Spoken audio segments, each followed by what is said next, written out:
Magandang hapon! Kumusta po? Narito po ulit ang update natin para sa lagay ng ating panahon. Ngayong hapon po ng April 9, 2025. Sa ngayon po ay wala tayong binabantayan na sama ng panahon sa loob at labas ng ating area of responsibility. Easterlies pa rin ang dominanteng hangin na umiihip ngayon dito sa ating bansa. Mayroon pong intertropical convergence zone na nasa silangan ng Mindanao. Ang ITCZ po ay salubungan po yan ng dalawang magkaibang hangin na mula sa northern at southern hemisphere na nagre-resulta ng pagkakabuo ng mga kaulapan, kaya po yan tinagurian na breeding ground ng mga sama ng panahon.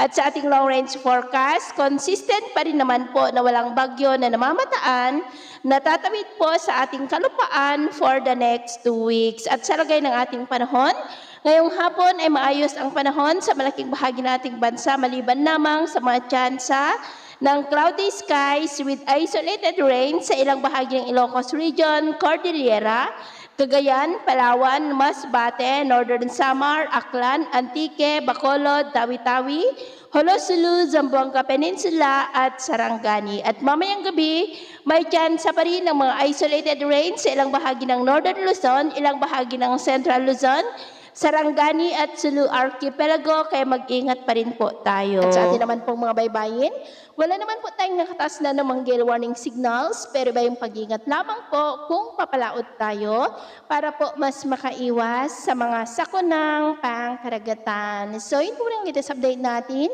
sa araw na ito. At ako pa muli si James na nagsasabing sa kahit anong pagsubok po na darating sa ating buhay, huwag na po tayong mawawalan ng pag-asa. Thank you and God bless!